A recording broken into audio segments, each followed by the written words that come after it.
भाइयों एवं बहनों, जय श्री गुरुदत्त। आप सबका शाश्वत ज्ञान गिरनार से चैनल में स्वागत और अभिनंदन है। वाल्मीकि कृत रामायण की राम कथा में अंगद की महत्वपूर्ण भूमिका रही है। अंगद कौन था और क्या थी उसकी शक्तियाँ, आओ जानते हैं उसके बारे में। कौन था अंगद? सुग्रीव के भाई बाल के पुत्र अंगद की माता का नाम तारा था, जो एक अप्सरा थी। अंगद के पिता की शिक्षा।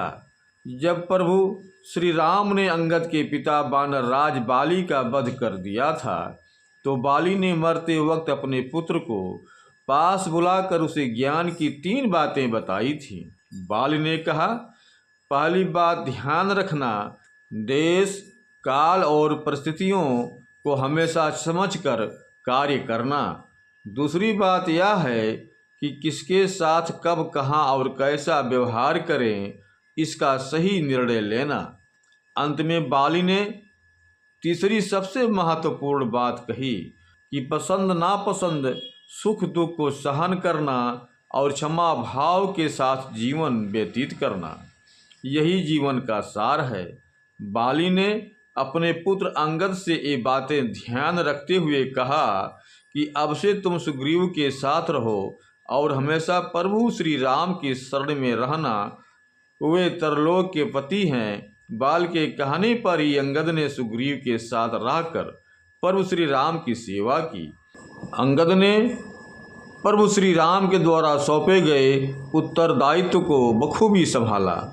बाल वध के बाद सुग्रीव को किष्किंधा का राज्य मिला और अंगद युवराज बनाए गए।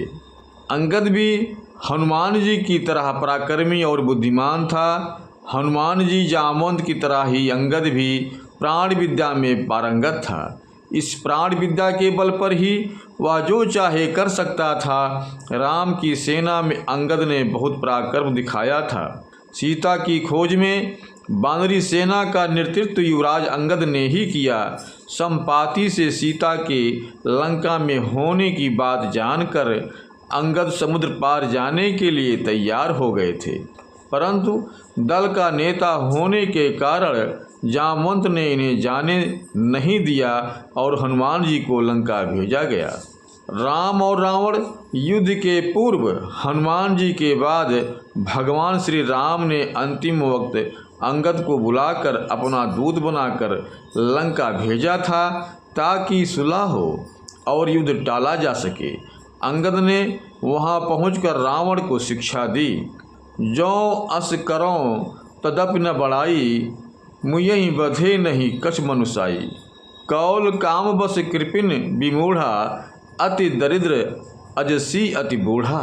सदा रोग बस संतत क्रोधी, विष्णु विमुख सुरति संत विरोधी।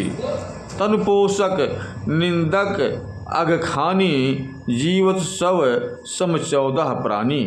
गोस्वामी तुलसीदास जी कृत महाकाव्य श्री रामचरितमानस में लंका कांड में बाली पुत्र अंगद रावण की सभा में रावण को सीख देते हुए बताते हैं कि कौन सी ऐसे 14 दुर्गुण हैं जिसके होने से मनुष्य मृतक के समान माना जाता है। उक्त चौपाई में उन्हीं 14 गुणों की चर्चा की गई है। रावण ने भारी सभा में अंगद का अपमान किया, तो अंगद ने भी रावण को खूब खरी खोटी सुनाई, जिसके चलते रावण आग बबूला हो गया। रावण ने कहा, यह क्या उच्चारण कर रहा है, यह कट उच्चारण कर रहा है। इस मूर्ख बानर को पकड़ लो, इसे मार दो। तब अंगद ने कहा कि मैं प्राण की एक क्रिया निश्चित कर रहा हूँ। यदि चरित्र की उज्ज्वलता है तो मेरा यह पग है। इस पग को यदि कोई एक क्षण भी अपने स्थान से दूर कर देगा, तो मैं उस समय मैं खुद माता सीता को त्याग करके राम को अयोध्या ले जाऊंगा।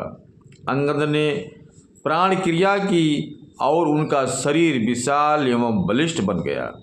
तब उन्होंने भूमि पर अपना पैर स्थिर कर दिया। राजसभा में कोई ऐसा बलिष्ठ नहीं था जो उसके पग को एक क्षण भर भी अपनी स्थिति से दूर कर सके।